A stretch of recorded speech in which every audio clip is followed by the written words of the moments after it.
When you care about current affairs, it's on the OShow. Welcome to the OShow, Canada's current affairs show with strong opinions. I'm your host, Laura Babcock, and it is a thrill to have joining us on the pod this week somebody who has been fighting the good fight very well for a very long time, from student protests in the 1960s to passing a ton of legislation as a member of provincial parliament, things that helped people who, were dealing with PTSD in the workplace, people who needed access to housing, people who are LGBTQ and trans, and got an Order of Canada for her work on social justice. And I have to tell you, Canada, with all of the tumult that we're in under these threats by the United States of America against our economy and our sovereignty, and the madness being unleashed on the world in this new Trump regime, I have been absolutely loving Sherry DeNovo's tweets. She goes right at it, both in terms of what's happening nationally and what's happening in this Ontario election by Premier Doug Ford, an election nobody wants. And, a tape just came out that he's a huge Trump supporter. We knew that, but, seeing it again was just a little bit of a reminder of why maybe he was so quick to not only jump into bed with Elon Musk on the Starlink overpriced deal in the first place, but quick to jump right back into it as soon as Trump put a pause on the tariffs. So Sherry DeNovo, should I call you Reverend DeNovo? No, God, no, just Sherry, please. Yes. Okay. Yeah. Well, I have to tell you, when I was just on a meeting with a client and I said, I'm about to talk to Sherry DeNovo on the O Show, and she freaked out. Super fan of yours. Said if she were to ever be religious, it would be because of the social justice work you do, because you live your values. And of course, you have a very important congregation doing incredible work in Toronto. Welcome to the pod. Sherry, where do you want to start? Because I'm kind of feeling like it's all conflating. All this stuff is mushed together now. Well, it is. I do want to say to the super fan, though, anybody else there happens to be a member of the United Church. I am. My next thing is I'm running for moderator of the United Church, which is the head of the United Church is kind of spiritually and diplomatically, So, if you happen to be a commissioner, I'm running. Always a little bit of a politician in you, Sherry. Can't help it, give the plug. That's right. But so what do you think of this mess? Well, we live in turbulent times, right? And I work with and love the quote from Hegel, who said, what we learn from history is that we don't learn from history. Well, it's time we started learning from history. We've seen this movie before where they pick on some vulnerable minority, in this case, trans folk. I mean, really like a very small percentage of the entire population, very vulnerable percentage. So we're going to pick on the most vulnerable who people don't understand. We're going to make them a target. So, don't look at what's really going on. What's really going on south of the border and north of the border, by the way, is huge concessions to the uber wealthy, is huge cuts in tax. That nobody's talking about. That's happening in the United States, kind of behind the curtain. And trust me, it will happen here too, depending on who we elect. So be very, very conscious of what you're not hearing in the news and what's really going on, and the focus being on the wrong people in the wrong time. And and just like Canadians are suffering, right? Canadians are hurting. And so right-wing populism has spoken to that in a way that I think we in the progressive movement need to get our act together and speak to more. I'll shut up in a minute, but, Poilievre, said he's speaking for the have-nots and not the have-yachts. Well, of course, that's not true. He is speaking for the have-yachts, not speaking for the have-nots. But we have to be very aware in the progressive movement who we're speaking for and make that known. I'm so glad you said all of that, Sherry. Wasn't sure where you wanted to take this, but you're right. There is the separation of the noise from the signal, right? There's a tremendous amount of noise coming out of the Trump administration, back to the point where we're not just doom scrolling our phones. We're afraid to open them in the morning and see what he has threatened next. It's immensely destabilizing. But behind all of his expansionist rhetoric and his threatening people, I mean, all the stuff he's doing, we are watching not just trickle down economics in the US, we are seeing the actual oligarchy literally cutting aid around the world, literally telling Americans they're going to suffer pain, going in and finding their private records and taking them, health records, financial records. It's an absolute mess, and they're firing all the people who would oversee and stop them.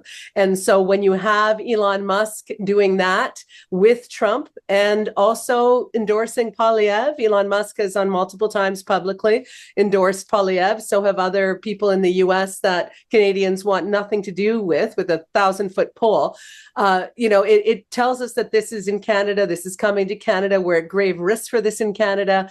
And, for all the people who have called me hysterical over the last decade for warning about Trump, I hate being so fucking right all the time, part of my language. But, anyone of conscious and good mind and intelligence has seen this fascist coming. And I don't want anyone who's adjacent to Trump or Elon running Canada, running Ontario, to the very point that you brought up. It's not because I'm partisan, I'm not. It's because I cannot stand the injustice against our neighbors. And I had not heard the expression, Sherry, have yachts until you just said it. And it makes me want to vomit because I get to spend my Saturdays with people who are struggling in homelessness and on ODSB and helping seniors on a food line of 1,000 people. And when I was on a panel the other day and a conservative said, oh, well, everything's fine in Ontario. People are liking the economy. We have a good life. And I'm like, I don't know where you live, but you don't live anywhere that I go in this province. So we are fighting for the dignity and the human rights of people among us, our neighbors. And it brings to mind, and maybe I'm overstating, Sherry, tell me if I'm being hyperbolic, but you brought up the historical framework, that famous poem by a clergy, right? That said, first they came for them and I did nothing because I was not them. Then they came for them, so we've seen them come for trans people. We're seeing them coming for immigrants. We're going to see them come for, if we haven't already, people who are in poverty. It's going to come to all of us unless we bend a knee. So what do we do, Sherry? Okay, so what we do, first of all, is focus on what we can do. And what we can do, we've got an election coming up in this province, in Ontario, in a few weeks, a matter of days, really. And people forget that most of their lives are governed provincially. And we've seen this in the States to their detriment, the same thing in the States. And, when I was in politics, we traveled down there all the time. And I realized very quickly, and this was way before, this current election, I realized very quickly how important state governance is and how absolutely in the pockets most state representatives are, because in most of the states, you can't live on the salaries they pay you. So guess what? And you're running every 2 years, somebody is backing you, and the somebodies who are backing them get to make the policy. Well, we have an election right here in Ontario where we get to decide who we're going to have controlling most of our lives. That is education, healthcare, housing, poverty issues, all provincial, right? All provincial. Now, the Conservative Party is trying to make it an anti-Trudeau election. Trudeau has very little to do with what's happening in Ontario right now. And, we know who does. Ford does. Okay, so if you're having a struggle paying your mortgage, if you're struggling paying your rent, if you can't find a place to rent, if, 24% of our children are using food banks in this province. If you have one of those children, if you're suffering, guess who is to blame? It's not Trudeau, it's Ford. And we have to be very clear about that because nobody paid attention in grade 10 civics, right? So we have to be very, very clear about that and what we're voting for and what we're voting against in this province in a few weeks. And I don't think we are. And if you think the big issue, as we probably do as Canadians, is standing up against Americans, know again who you're voting for, because we know, and we've known for a long time that Ford supports Trump. All the Conservatives do. They are maple MAGA. And we know that. So this little, thing about, stand with me. I need a strong mandate to stand up to Trump. Nonsense. Come on. Meanwhile, he's invested our money in Elon Musk, a ridiculous investment, by the way. insanely expensive per household. It makes no sense economically. This is him giving money essentially to Trump and Musk, and our money at that. It's not Ford's money. So if you want more investments like that in the United States of America, vote for Ford. If you don't, vote somewhere else, right? That's your decision right now. And so that's the most important message one can give. And then, of course, the federal election, we know it's going to happen in the next 6 months. Again, know who you're voting for and know who you're voting against. And get the fuck out and vote. Like, pardon my French, please, because 57% of Ontarians did not vote the last time. And guess what you do when you don't vote? You do vote, because in your passivity, by saying nothing, you are supporting Ford. That's who you're supporting if you don't vote. So know that and get off your duff and go to the voting booth. Right? So let's just create the permission structure for people to do that, Sherry, because I think that there's a lot of things that contribute to people sitting on their duff, and you never have to apologize for your French on the OShow. I think I invoked the first F-bomb in the first brand. But so, I mean, like, if we're not swearing in these times, people, what's the point of having foul language? It's in our lexicon to use. So let's talk about why people don't vote. They don't vote because either they're not engaged, right? And that's understandable. There's a ton of pressures out there that people are dealing with every day, and it's hard to follow politics. That's one of the number one things I realized having a cable show for 25 years is people didn't know the entry point to even talk about the conversation. They didn't feel they knew the players. They didn't quite know the jurisdictional responsibilities, like you just cited, what's provincial, what's federal, what's local. So it's hard. It's a hard conversation to engage in with any kind of authority. That was number one I found. Number two, what I found is that people bought into the narrative that their vote won't matter anyway, right? And when there's polling that says Ford's got a 50% supermajority, that was before the campaign even really got started. And people see that and they say, well, what's the point? Why bother? It's just going to be a sweep. I'm just going to deal with my stuff and try to forget about what's going on. Your point is well taken, Sherry DeNovo, that if you do not vote, you are effectively voting for the status quo, which in this case is a Ford government that not only does not protect Ontarians, Doug Ford does not protect the people of Ontario.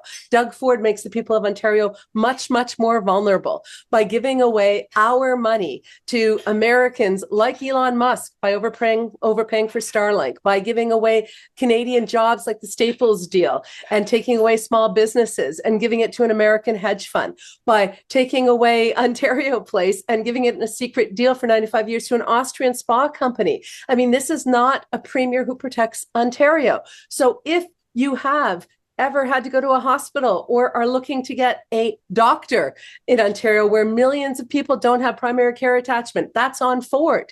If you can't find an apartment or a house, housing is his responsibility. That's on Ford not to have affordable housing. If you're tired of seeing your neighbors laying outside stores and places you never saw them before in homelessness, that's on Ford.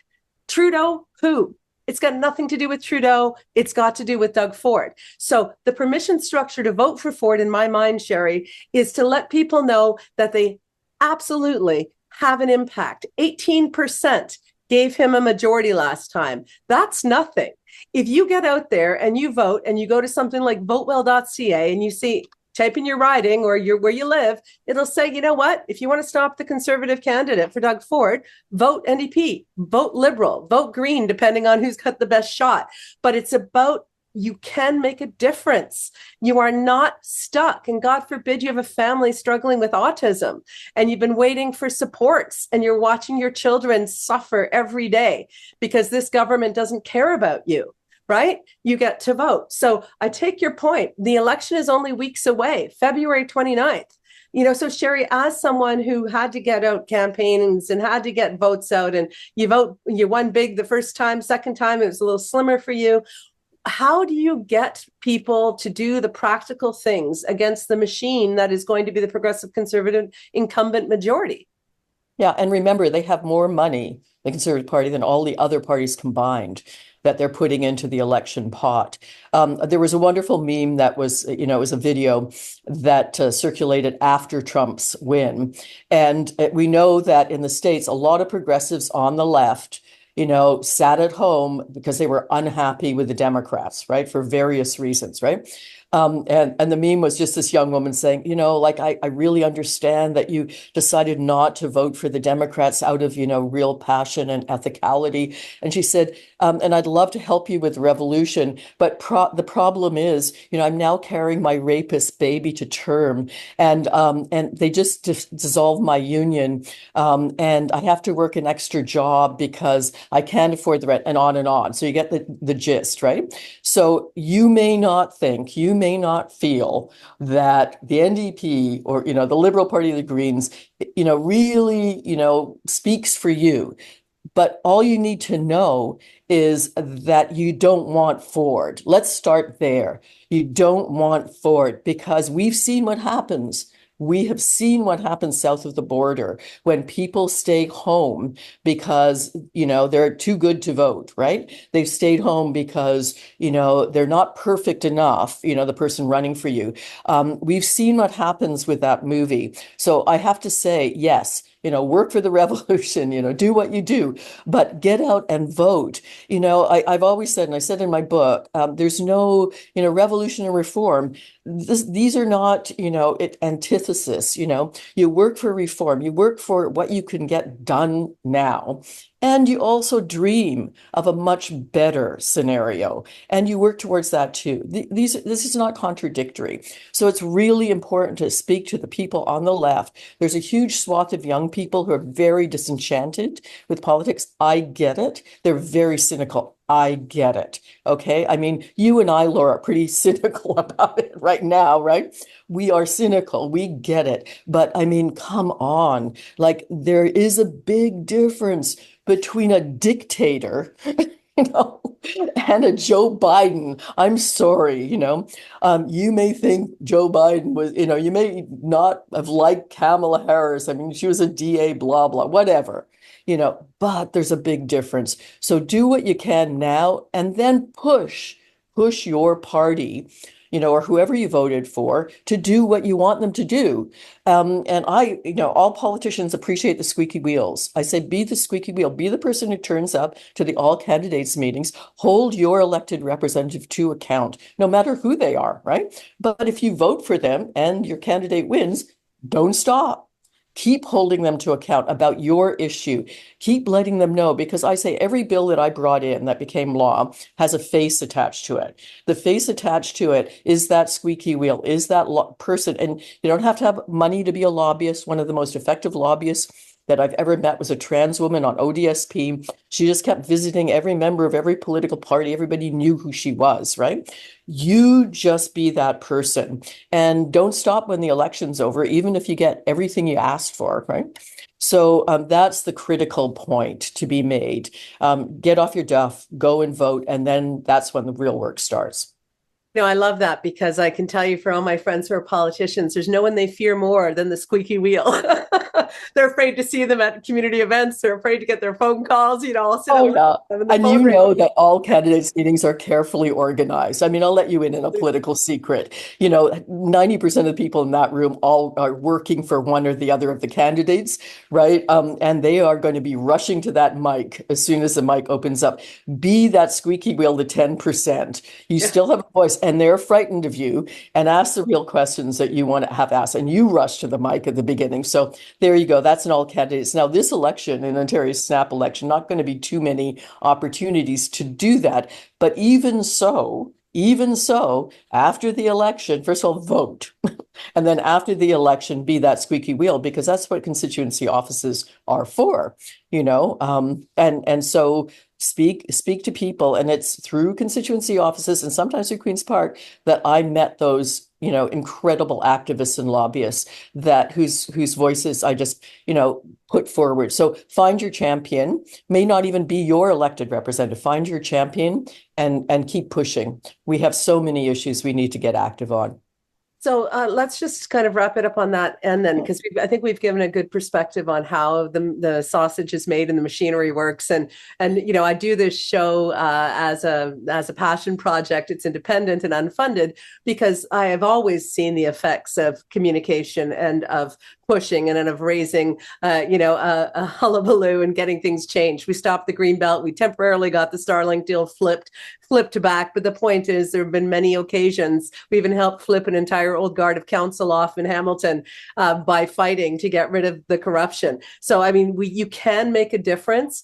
And if I hear one more person say, to your point, Sherry, that, their candidate doesn't pass the purity test, or they haven't ran a flawless campaign, or if the NDP, I saw a headline this morning that the NDP and the Liberals aren't saying if they're going to do a coalition. Of course, they're not going to do a coalition. Merritt's told me that on this program.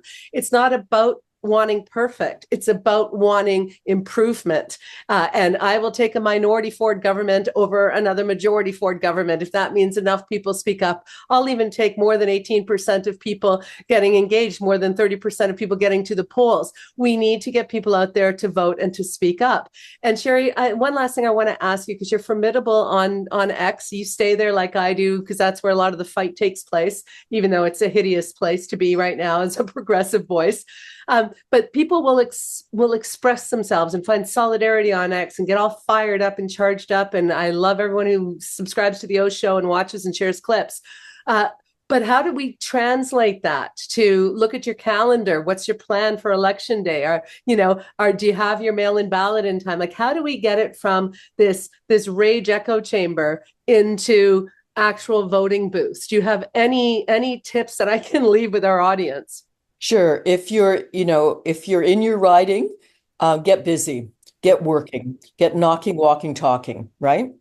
Help the candidate that you want to see get elected. They need your help. So wherever you are, do that. If you can't do that, you can always send money. That helps too. If you can't do both of those things for whatever reasons, speak out on whatever social media you're on. Just keep the drum beating for progress. We're talking about progress. And in fact, we're not even talking about progress. We're talking about maintaining what makes us Canada. Healthcare, healthcare. That makes us Canada good, almost free, quite frankly. It feels like it, especially compared to the United States. Healthcare, public education, good public education. So you can send your child to a public school and they can get a good education. You don't have to take them out and send them to a private school. Fight for our basic decencies, our human rights. We're fighting this election over human rights. Can you believe that? I mean, these are so basic. So, we're fighting just so we don't get worse. So we don't get what's happening in the United States. We're fighting for that. That's a pretty freaking low bar, if you ask me.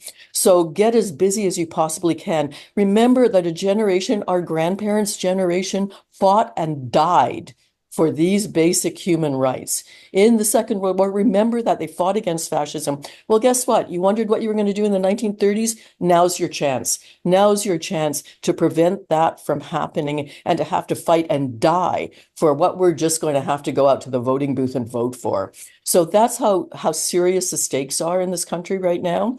And let your voice be heard. Don't be quiet. Sherry, my kids are teenagers, and they've watched the US election and they've watched the erosion of reproductive rights. My daughter absolutely did a school project on that in her grade 9 class that blew the teacher away, because she was like, to what you're saying, we need to fight to preserve what we've hard fought for already. And my son and his friends are wondering if they'll have to pick up arms, have to join the army, which is a real fight that they see they might have to be a part of. It's unimaginable in 2025 in Canada that we are dealing with a threat from the United States, war on our economy, a use of force against us. It's hard to imagine, and I don't want a worst case scenario catastrophize, but we don't have to be Pollyannic either. We are fighting just to maintain what we've gained. And if that doesn't get everybody off their duff, to use your expression, Sherry DeNovo, I don't know what will. Last words to you, and I'd love to have you back on the OShow another time, hopefully after we've made some progress in this provincial election. Yes, hopefully, anytime. Yes. I mean, it's the 1930s all over again. So just, what we learn from history is we don't learn from history. Learn from history. Germans could have prevented what happened. We are now in that situation throughout the world, not just here, but we're certainly in that situation right now. We've got an election coming up in a few weeks. Be that person who makes a difference in the world. Get off. Yeah, that's right. And get off your phone, get off your duff, get out there, help, fight. We've only got a couple of weeks in Ontario and probably a couple months nationally to stop this madness and hold on to our country. Thank you so much, Sherry DeNovo. She is a reverend. She is an Order of Canada. You can see why, and also a badass activist, and also spent years on the street as a youth. And so she knows of what she speaks. Deep respect for you. And for all of you who are subscribed to the OShow on YouTube and on Apple, Spotify, and share the clips across all the socials. We need to work together. We need to fight in every way that we can. Thank you so much, and we'll see you again very soon on the pod. Take care, Sherry. Thank you. When you care about current affairs, it's on the OShow. And when you want to get clear what's going on here, it's on the OShow. If you like to stay in the know, tune yourself into the OShow. It's the OShow. Laura Babcock's the OShow. With a lot of great guests, she puts them to the test on the OShow. There's no doubt they'll be calling them out on the OShow. Stand for something or fall for it all. Ontario, hear the call on the OShow. It's a podcast, the OShow. Laura Babcock's the OShow. Stay informed with the OShow, OShow.